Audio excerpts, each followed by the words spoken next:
Welcome to the Shreveport Connection with Tommy. This video is on your AEW Dynamite results. Was posted on, played on Thursday. Thursday edition of AEW Dynamite kicks off on TNT with the usual video signature opening package. From there, we shoot to Indies, Daily's place, where Fire and Pyro explodes, and Jim Boss welcomes us to this week's live show. Live. JR promotes upcoming AEW All Out pay-per-view. And then Tony Schiavone runs down some promotions for the Gauntlet match, which is kicking off this week's show, as the first two teams are already in the ring. Le Champion is on guest commentary this week. Before they send it to the square circle, the theme song of Le Champion plays and Chris Jericho comes out with the Fire and Pyro entrance treatment as he makes his way down to join Jim Ross and Tony Schiavone on commentary. The camera pans around the venue to show all the actual real fans in attendance, with them pointing out that they are all wearing face masks per COVID safety regulations. The wrestlers don't have to wear them, as in the previous weeks, if you watched the show. Jericho takes a seat at the commentary desk as the live fans sing Jericho's theme song as the music plays. First match, you got Young Bucks versus National Nightmares. Bell sounds as Jericho talks about being excited that the fans are back in the building. Jackson and QT Marshall go at it in the ring to kick off the action, but out in first of the match of the Gauntlet to determine the challengers to the tag team titles for the upcoming All Out pay-per-view.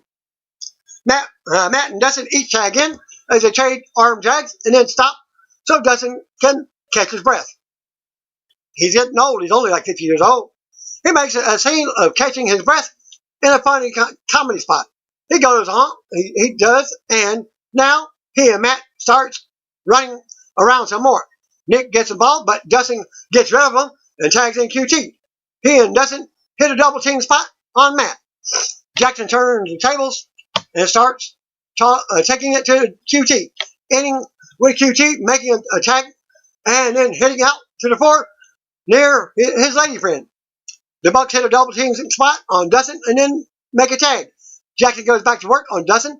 Dustin takes over on offense, hits a Texas Destroyer as Jericho corrects JR after calling it a Canadian Destroyer. He's never even been to Canada, says Jericho. QT tags back in now, and he hits a nice spot on Jackson to gain the upper hand in the action. He scoops Jackson up, but Jackson makes the tag. The Buck double super kicks on QT. Yeah, the super kick party. And then turns and hits the double super kick on Dustin to knock him off the apron for good measure. QT rolls Jackson up out of nowhere and gets very close to a fall. However, Jackson kicks out and the match continues. Young Buck take double sweet and music. Another super kick party. Kick on QT before the BTE trigger on, that's being the elite trigger on QT, which sets up the pinfall victory for Nick and Matt. With that win, the Bucks advance to the Gauntlet. Next up, the bell sounds and Jericho talks about being excited, but the fans are back in the building. And Jackson and QT Marshall go at it in the ring to kick off the action. In the first match,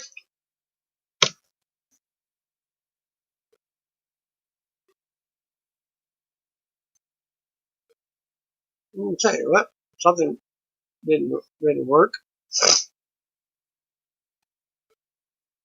Okay.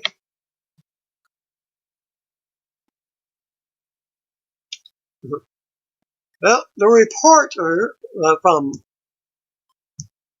WrestlingHeadlines.com made a mistake here in the report. Here. As they double did it, almost looks like triple did it. Well, after QT and Dustin exit the ringside area, we hear the theme song of the Best Friends. And out comes Trent and Chuck Taylor. Young Bucks meet the Best Friends in the next match in the Gauntlet, which starts out. Bell sounds and the Best Friends hit a double team move on Jackson to start things off. The dust settles and Trent is going to work on Jackson as a legal man in the ring. He takes it to Jackson and hit a bit and then tags in Chuck. Chuck hurts his knee on the landing after avoiding a spot. Announcers speculate whether the injury was real or not. Jackson hits a nice flip move and then flips out of the ring right into a spear from a waiting Trent. We see replays of that move. Action continues in the ring with one of the Bucks accidentally taking out the other. Chuck tries to capitalize with a pin attempt, but no dice. Jackson hits the locomotion series of Northern Light suplexes. However, the final one, Trent hits a DDT reversal. Jericho loves it on commentary. Nice. Nick is taking it to Trent now after the tag. However, Trent fights back, and then the two teams continue to be evenly matched. Chuck tags in and appears to be having problems with his knee. Trent tags back in, and he hoists Matt up as they are looking for the Strong Zero. However, the Bucks break it up. Bucks regain control of the offense after Action spills out to the floor. Briefly, Jericho complains of a tight jacket on commentary, while the Bucks look for a double team high spot. Jackson hits a crazy 450 splash off the top, while the other Bucks held Trent. They go for the pin, but only get a 2 count. For some reason, Hangman Adam Page holds the foot of Jackson on the ring apron, while the other Buck went for the Meltzer driver in the ring. Okay, my bad. Kenny Omega wasn't the one that was kicked off to being the elite team. It was Adam Page. Because of this spot. He ended up getting rolled up on a reversal for the loss. And the other Buck couldn't break up the pin in time thanks to Adam Page. The announcers question why Hangman would do that, as he is a fellow member of the Elite. Well, if you watch the recent Being the Elite episode, there you go. Winners are advancing in the tag team gauntlet match, best friends. And they they're facing FTR. The team of Dax Howard and Hardwood and Cash Wheeler make their way out to the ring with the next tag team in this gauntlet to determine the next title challenger for the tag team champions at the upcoming AEW All-Out pay-per-view. FTR finishes up their entrance. The announcers kick things off a picture-in-picture commercial break as they have the hashtag thing, if you can win. In the side screen, we see FTR jump up to an early offense leading into the match. Using their trademark old school offense tactics to deliver punishment behind the referee's back and spots. We're back from the break, and now we pick things up with the fans trying to clap and cheer on Jackson while FTR controls the action. We see Tully Blanchard in their corner at ringside. Hardwood with some leg drives, not leg drops, before getting kicked by Chuck into his own teammate. Chuck drops Hardwood's chin onto his own head and quickly grabs the knee again as if it was injured. Remember in the previous he was playing through an injury. Wheeler from behind. Chuck takes out his leg with a chop block. Jericho reminds fans that Chuck appeared to be hurt his knee earlier in the gauntlet match against the Bucks. FTR does work specifically on the hurt leg. Chuck now as the match continues. FTR utilizing quick tags to keep fresh opposition on the beaten down Chuck. Now the announcers talk about tag ropes, which FTR are respecting in old school fashion. Chuck ends up tapping to a leg submission from Hardwood out of nowhere. Announcers were completely ignoring the action, apparently not knowing that was the finish. With the win, FTR moves to challenge for the tag team titles at AEW All Out. After the match, we head to the full commercial break, as they didn't even say how many teams were in it. Well, I guess it was just those 3. FTR advances in the thing, for the tag titles. Darby Allin skateboard video, a black and white video of Darby Allin with a cardboard cutout, mask on his face, doing some skateboard trick airs. Jericho says Darby is crazy. He still hasn't had the thumbtacks removed from his Slash match before doing skateboard tricks. All Out Casino Battle Royal announcement. Well, we return to the announcement of Darby Allin and Lance Archer being confirmed as participants for the Casino Battle Royal at the upcoming AEW All Out pay-per-view. Lance Archer versus Sean Maluda is your next match. From there, the Murder Hawk Monster, Lance Archer's theme hits, and out he comes, accompanied by Jake the Snake Roberts. He does his usual attack of a defensive span at ringside, and then hits the ring. Of course, it's a talent. Immediately going to work.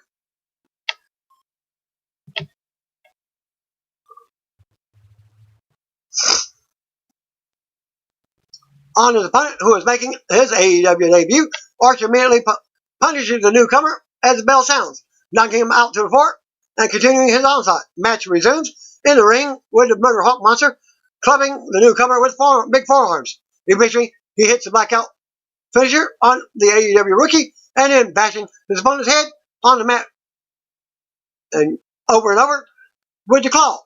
Archer improves to 13-1 in the AEW singles division, where he is ranked number 2. Announces Plug, an interview with Jake the Snake. Next, we head to commercial.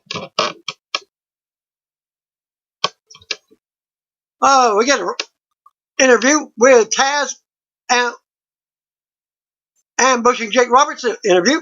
Darby Allin hits the ring. We return to Jake the Snake Roberts with a microphone. Robert talks about 21 men entering, but only one walking out at the Casino Battle Royal at AEW All Out.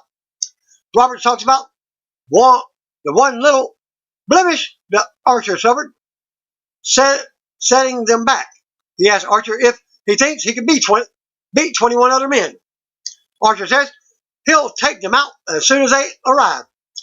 As Robert tries to continue talking, we hear the theme of the Machine, Brian Cage. He makes his way out with Ricky Starks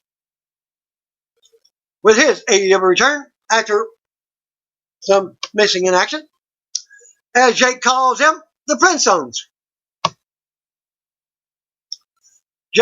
Taz tells Jake he's going to slow him down. He says they've never crossed paths, but now it's different. He says at the Casino Battle Royal, one of the men of Team Taz is going to win, whether it be Cage or Starks. As they continue to bicker, Darby Allin's aim hits, and he comes rolling down on a skateboard and tackles Starks, but they fight to the back while Archer and Cage are still in the ring. The moral of the story, Brian Cage and Ricky Starks are also in the Casino Battle Royal. Taz and Jake hold Cage and Archer back as the fans chant, "Let them fight." NWA versus AEW Women's title match package airs. The match pitting Hikaru Shida and Thunder Rosa in the champion versus champion showdown is hyped with a special video package that aired now. Billy Corgan from the NWA and the Smashing Pumpkins is featured in the package, as well as footage from NWA. Jim Ross and Tony Schiavone chime in as well. Awesome package. MJF and John Moxley contract signing. We see MJF in the neck brace with an old man Walker slowly making his way through the halls. As he is coming out next, it looks like the AEW All Out contract signing between MJF and John Moxley is up next. We're back from the break, and MJF walkers himself to the ring, which is set up for the contract signing with tables, chairs, and red carpet.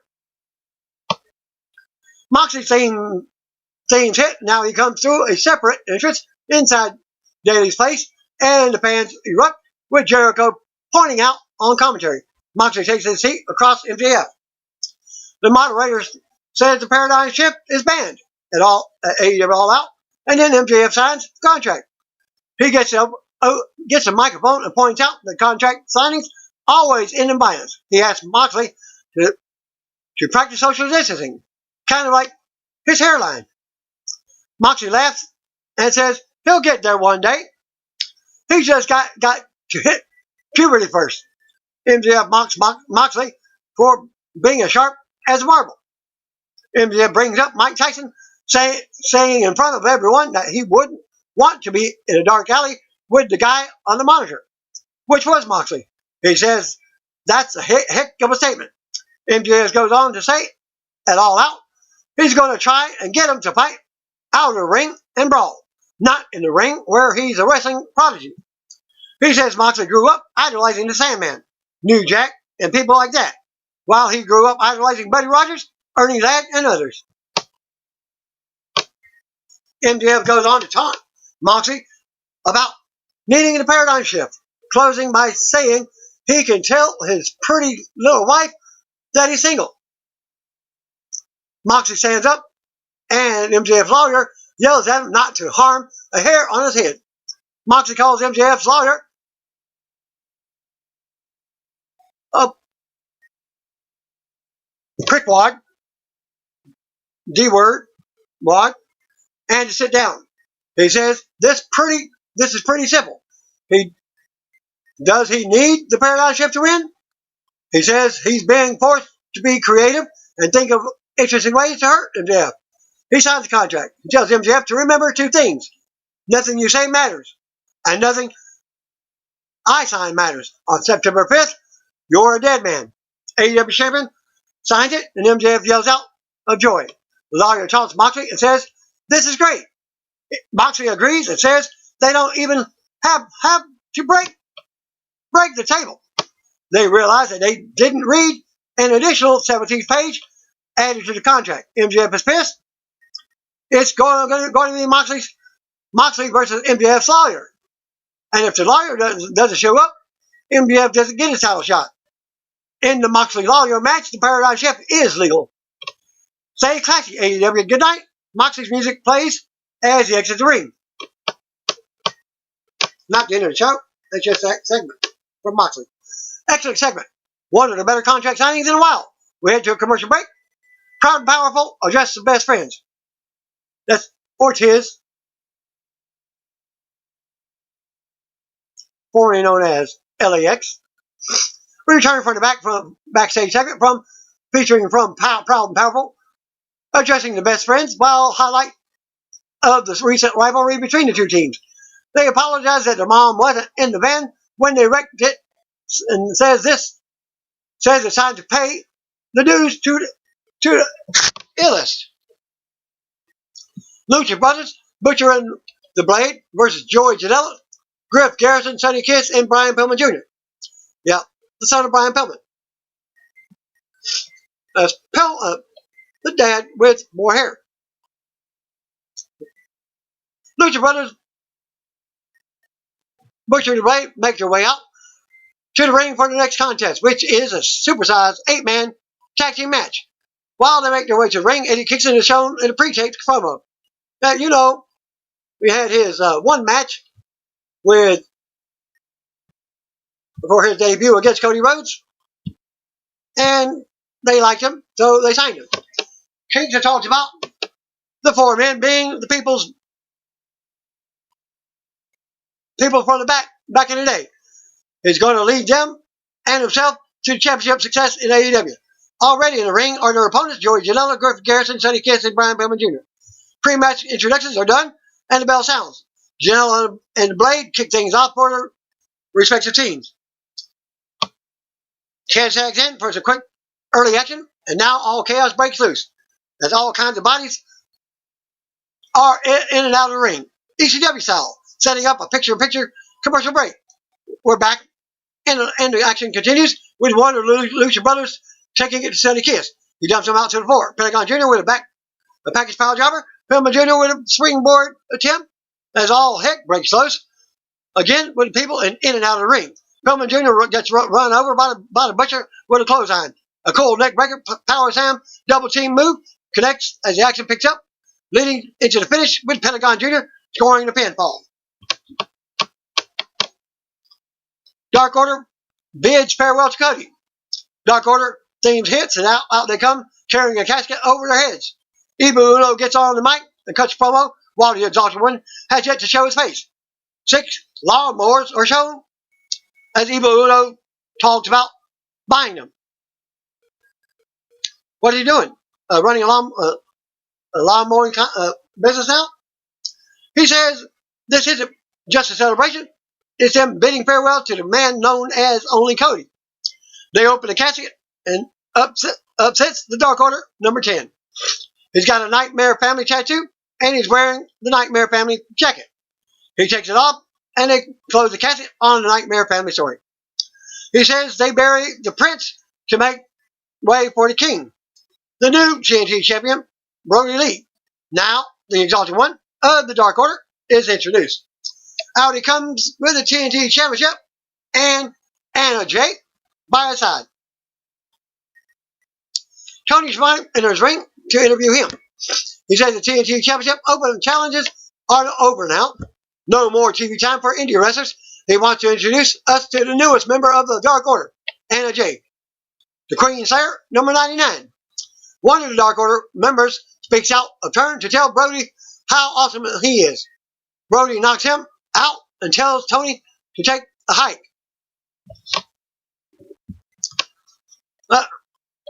He continues to talk. Dustin Rhodes and QT Marshall hit the ring, but within seconds, the Dark Order members outnumber them and guzzle them up. Scorpio Sky hits the ring now, and he knocks many of the Dark Order members down and or out of the ring until only Brody Lee is left. They tear each other down, and Anna Jay distracts Sky, leading to Brody Lee beating him down and the Dark Order members guzzling him up. Brody Lee leaves as the beating in the ring continues. Now Matt Cardona hits the ring and helps Sky. Dustin and QT clean house of all the Dark Order members except Brody Lee. Now Brody comes out on stage to complain as the Dark Order members retreat along to his side. We have a big stare down between both factions of wrestlers as we head to another commercial break. Could Matt Cardona, formerly known as Zack Ryder, be a part of the tag team faction of SCU? Hangman Page is kicked out of the Elite. Like I told you earlier, Hangman Page is confronted by the Young Bucks backstage. Nick and Matt Jackson said all they wanted was a friend. They take the drink out of his hands, tell him he's nothing but a drunk, and he's flashing in his face. He says they've been hanging on to a friendship that hasn't existed since November. He says they are done. They say Hangman is out of the Elite. Hangman looks in a broken mirror as the Young Bucks leave nearly in tears. Big Swole versus Rebel and Penelope Ford. 2-on-1 match. Britt Baker says if Big Swole can win this despite the odds, she can finally have Britt Baker 1-on-1. Bell sounds, and here we go.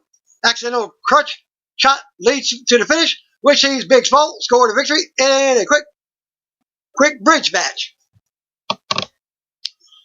With the win, Swole earns a 1-on-1 shot against Britt Baker like she has always wanted. Taya Conti joins the Dark Order segment. Taya Conti is approached by some of the Dark Order members, as well as women she teamed with in the AEW Tag Team Women's Cup. Anna Jay. They have a pink folder and are apparently offering her a spot in the group. She pauses in a victory hug to signify that she has joined the Dark Order crew. AEW Dynamite and All Out announcements. They announced a trio rundown of a number of matches, including Chris Jericho versus Joey Janela for the next week's show, and return to its normal time slot on Wednesday night, with no competition as NXT has moved to Tuesday night. Additionally, the new matches for AEW All Out pay-per-view and run down some of the previous announced matches, such as Mimosa Mayhem match. Video highlights are shown from the Inner Circle and Chris Jericho humiliating Orange Cassidy. Back to NXT news. It's also a rumor that it is also not on the USA Network. It will be back on its original TV spot, Sci-Fi Network. We get a tables match next. Sammy Guevara versus Matt Hardy. We head to a picture-in-picture commercial break. Sammy Guevara comes out and starts flipping through his cue card signs on the muted right screen, while commercials air and audio for them plays on the left side screen. Tables match pitching Guevara 1-on-1 against Matt Hardy was up next. Bell sounds and Hardy quickly Finishing up his ring entrance, bell sounds, and here we go with this week's main event. Hardy kicks Sammy in the gut and goes to work on him, jumping off an early offensive lead as Jericho points out this is Hardy's first appearance in front of AEW fans. Hardy throws a chair at Sammy, just like he did weeks ago. Sabu style. We head to a mid-match picture-in-picture commercial break as the match continues. During the break, we see a big spot where Sammy flies to the outside and going through a table. Hardy still has the scar on his 13 stitches spot from the wrong chair that was thrown from Sammy Guerrero into Hardy weeks ago.